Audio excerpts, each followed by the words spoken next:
You know, the first few weeks of life are maybe the most incredible transformation in all of nature. But for scientists, it's been a total mystery. Well, today, we're going to look at a brand new blueprint that is finally letting us peek inside that black box. So what is going on in there during that first month? I mean, this is one of the biggest questions in all of biology, right? It's when the literal instructions for building an entire body are written down. But until now, watching it happen has been basically impossible. And that's exactly why scientists have this name for it, the black box. Think about it. There's this flurry of activity inside. Cells are just going wild, dividing, moving, organizing themselves at this insane speed. But the whole thing is completely hidden from view, making it, super difficult to study. Okay, so let's dig into that. Why is this stage so important, but also so mysterious? Well, it really all boils down to one single, absolutely critical event. It's like the cornerstone for building a body. And that process is called gastrulation. This is the big moment, folks. A simple little ball of cells completely transforms itself. It organizes into three fundamental layers that are going to become, well, everything. We're talking skin, brain, bones, all your organs. It is, no exaggeration, the exact moment the body's blueprint gets drafted. So you're probably thinking, why can't we just watch this happen? Well, it's not that simple. There are a few major roadblocks. For one, it's just technically really hard to keep an embryo going in a lab. On top of that, getting natural embryos for research is incredibly rare. And then there's the big one. A really important ethical rule that says you can't culture human embryos for more than 14 days. And this isn't just an academic problem, right? This has huge real-world consequences. Because we can't see inside this black box, we just don't understand what causes so many early miscarriages or where many birth defects come from.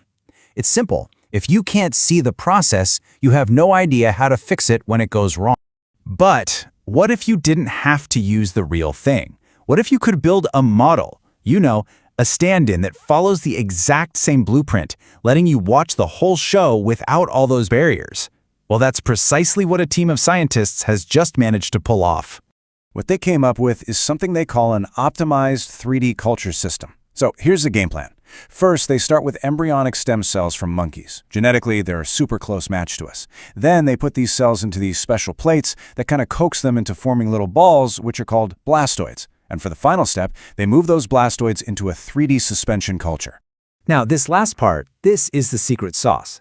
This 3D culture isn't just sitting still. It's actually on a shaker that's constantly, gently moving everything around. And that motion is the whole key. It lets the structure grow in all three dimensions, much more like it would naturally, instead of just being squashed flat on a petri dish. And let me tell you, this new technique didn't just work. It blew the old records out of the water.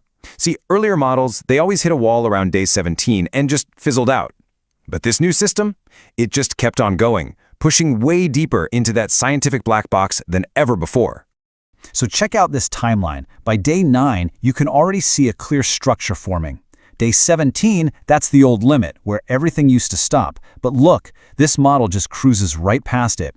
By day 22, it's starting to develop all these key features, and then, boom, day 25, a brand new milestone for development in the lab. 25. That's the magic number here. 25 straight days of development, all starting from stem cells, all in a lab. For a primate model, this is completely unheard of. It gives us a window that's a full 8 days longer than that old 17-day wall. Okay, so this is huge, but there's a really important question we have to ask. Sure, it lasts for 25 days, but is it accurate? Is this thing really following the natural blueprint, or is it just a really good fake? Well, the scientists had to find out. And the answer they got was pretty incredible. Take a look at this. On the left, that's a slice from a real, natural monkey embryo. And on the right, that's their lab-grown model at about the same stage of development.